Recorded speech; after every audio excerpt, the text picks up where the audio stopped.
AITA for holding to my rules about paying for my children's education. I am a single mother to 3 daughters, twins 21 years old and Alice 19 years old. I told my daughters, since they were in elementary school, that if they pursued higher education, I would pay for it. They would not have to take out loans or worry whatsoever. This applied to any sort of program, university, community college, trade, etc. My only rules were that they were to share their grades with me at the end of each semester, of course, and that they must go straight into whatever program they chose. No gap years or going back to school when they were older. I always encouraged college, but in no way forced it. One of my twins took me up on this, and she is currently a senior with a major in psychology. And my other twin did not and is currently in the tattoo artist industry. They're both kicking ass, and I'm equally proud of them both. However, Alice informed me while she was a senior in high school that she wanted to take a gap year. When I asked what she planned to do during this gap year, she said something like, relax before having to be in the real world. She said she wanted to go to college, just not right away. She also said she did not plan to work during this time. I told her she had the whole summer to relax, but she held strong and wanted her gap year. I said fine, but not to expect me to fund her schooling a year from now. She brushed me off. If she had planned to do something productive or literally anything with the gap year, like an internship, I would have had a different attitude towards this. Flash forward to September, and Alice has done exactly that for the last 4 months. Relax. She sleeps until 2 and has not gotten a job. She has a car and the means to do so, but simply does not wish to. The topic of her going to school next year got brought up by her, and she asked if I would pay. I said no, and that she knew this. I told her I would be happy to help her, but would not be paying in full. She blew up on me, asking if I was serious and saying how unfair I was. She yelled at me and called me a bitch for paying for her sister's college in full, but not hers. I reminded her of our conversation and how she knew my stance since she was a little girl.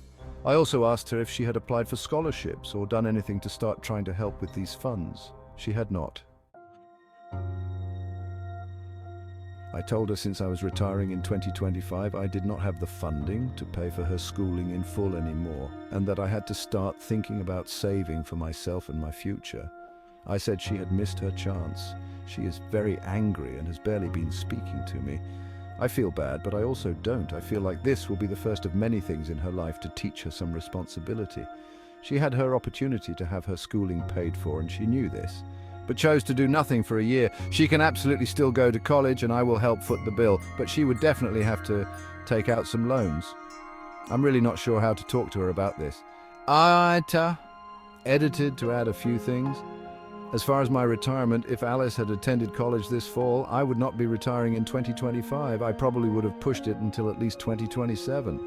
I chose to retire sooner because I knew that I would not be paying for the entirety of another child's schooling.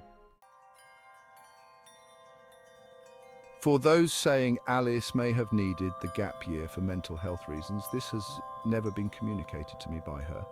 She has never exhibited signs of mental health issues. She has friends, did well in school, goes out, etc. If she needed this gap for mental health reasons and told me as such, I would have an extremely different attitude. But like I stated, she just wanted it to relax. As far as why I'm against gap years, I'm not necessarily against them. I just always express to my children the importance of hard work, responsibility, and using your time wisely. I wanted to avoid this exact scenario, having one of my children living with me, not working, not going to school, or contributing to society or our household at all.